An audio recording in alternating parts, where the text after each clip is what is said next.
Wow! Hey guys, welcome back to the Patreon vlog. I hope you're all good, no matter where you might be out there in the big wide world. Just looking into the camera screen thing, I can see my hair looks like a mad scientist or something. I really need a haircut. You know, the only time I get my hair cut is when I go back to Sakata in Yamagata, and I get it done at Natsuki's place. And I haven't been there in like 3 or 4 months now, so it's in desperate need of a haircut before the cycle. Anyway, today I'm going to fill you in on what has been a hectic, crazy month, the busiest month of this year so far, and to talk a bit about what's been going on behind the scenes, starting with this. Last month I bought a drone, which has been put to use in just about every video we've made in the last month or so, and I've enjoyed it a lot using it, and the footage we've got from it has blown my mind and exceeded all expectations, particularly in the 2 videos that are coming out next week. One where Ryotaro and I went fishing in Matsushima Bay and we flew around the boat, and another one where we filmed these amazing rock kind of formations up in Aomori. I've really enjoyed using the drone, and I'm kind of annoyed at myself that I held off buying one for so long. Anyway, we've got it now and it's been going really well. With that in mind, I figured I would buy some more equipment this month, so I've invested some of the Patreon budget in some new equipment, which I'm going to show you now. And this is equipment that's definitely going to come in handy for the cycle. Starting with this rather unremarkable looking camera is the Sony RX100 Mark V, and it's a very, very powerful camera. It does 4K video. The footage quality on it is phenomenally crisp. I filmed myself earlier as a test, and I felt like I was just looking into a mirror or something. It was really eerie and creepy, but the quality is really good.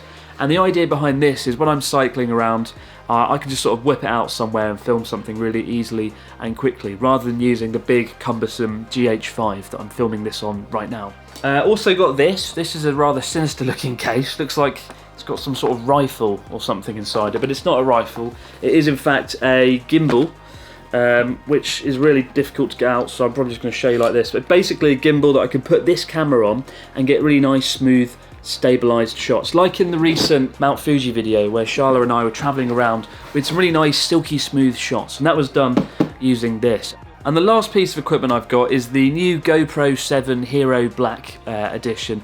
I've never really liked GoPro ever since I bought one, I think 4 or 5 years ago, and I couldn't get the damn thing working, especially as it didn't have a touchscreen or anything. I couldn't see what we were filming, so I hated it. But we used one on the cycle in the recent Fuji video, and it was a real kind of joy to use, apart from the audio quality, which was just utter shit, really.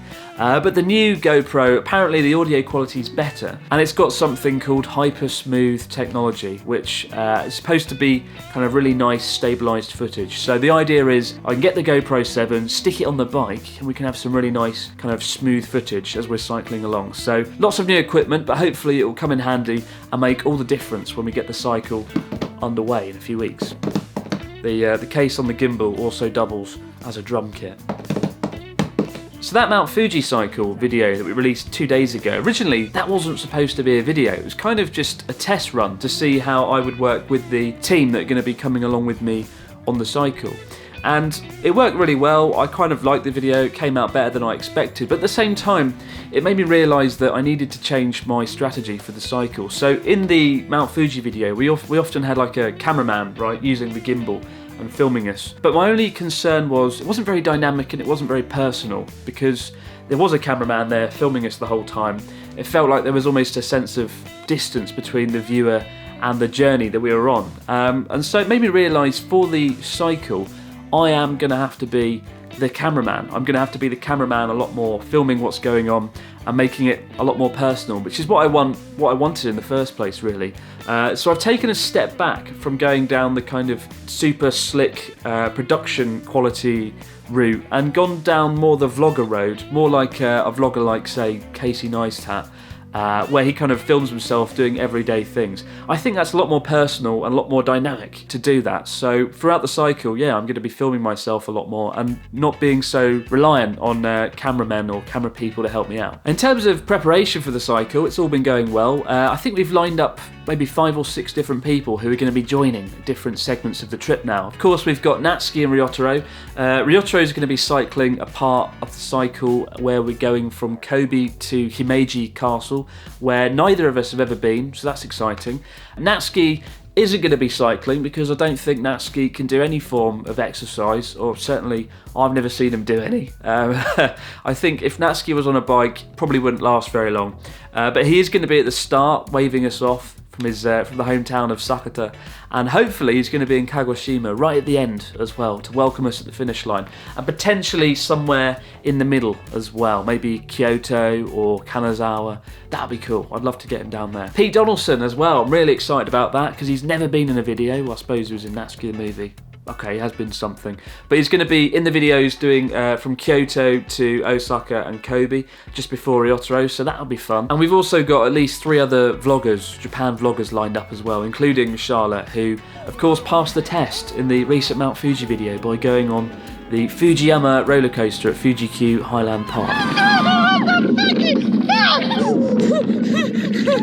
In terms of other preparation I've done for the cycle, I guess the biggest thing is just getting fit, like trying to lose weight. I weighed myself today and it came in at 77 kilograms. Now 3 months ago I was 85 kilograms, which is 8 kilograms in weight loss, which is awesome for me because that's quite a lot of weight when you think about it. When you think about cycling 2,000 kilometers, that's going to make a lot of difference. If you pick up a 8 kilogram bag of sugar or pasta or biscuits and feel how heavy it is, it's quite a lot. So I think that's going to make all the difference. As to how I lost the weight, there is no real secret. As I mentioned before, just do 10,000 steps a day. I've just been a lot more outdoorsy recently. I've been going out, I've been walking a lot, and yeah, for the last 2 months now I've been more or less doing 10,000 steps every single day, as well as doing intermittent fasting where I've only had kind of 2 meals every day. I usually kick off with oatmeal